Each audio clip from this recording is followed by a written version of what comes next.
எம்ஜிஆர்னு தன்னை சொல்லிக்கிட்டா மட்டும் போதுமா? எம்ஜிஆர் மாதிரி கொள்கை, மக்கள் மேல அக்கறை, எளிமை, அடக்கம்லாம் இருக்கணும். அப்படி எதுவுமே இல்லாதப்போ எம்ஜிஆர் ஆகணும்னா இப்படித்தான் ஆகணும்னு விமர்சிக்கிறாங்க தீவிர புரட்சி தலைவருடைய விசுவாசிங்க.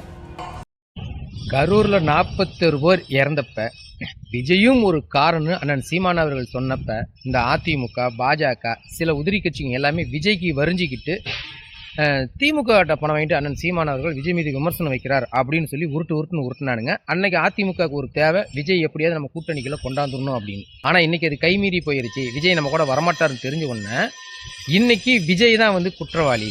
கரூர்ல நடந்த 41 பேர் மரணத்துக்கும் விஜய் தான் குற்றவாளி. அதுல முக்கியமா விட்டுட்டு ஓடிட்டார் ஒரு கோலை அப்படின்ற அளவுக்கு விமர்சனம் வைக்கிறாங்க இந்த அதிமுக.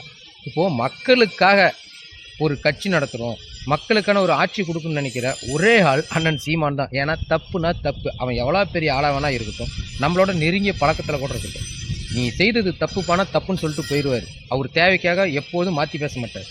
ஆனால் இந்த அதிமுக, அந்த திமுக, பாஜகலாம் நிமிஷத்துக்கு நிமிஷம் அது மாறி மாறி பேசுகிறாங்க. தன்னோட கூட்டணிக்கு ஒருத்தன் தேவைன்னா எவ்வளோ பெரிய அயோக்கியனா இருந்தாலும் அவனை புனிதனாக காட்டிக்கிறாங்க. கூட்டணிக்கு வரல, இவனால் வந்து நம்மளுக்கு புரோஜனம் இல்லை அப்படின்னு தெரிஞ்சால் உடனே அவனை குற்றவாளியாக காட்டுறாங்க.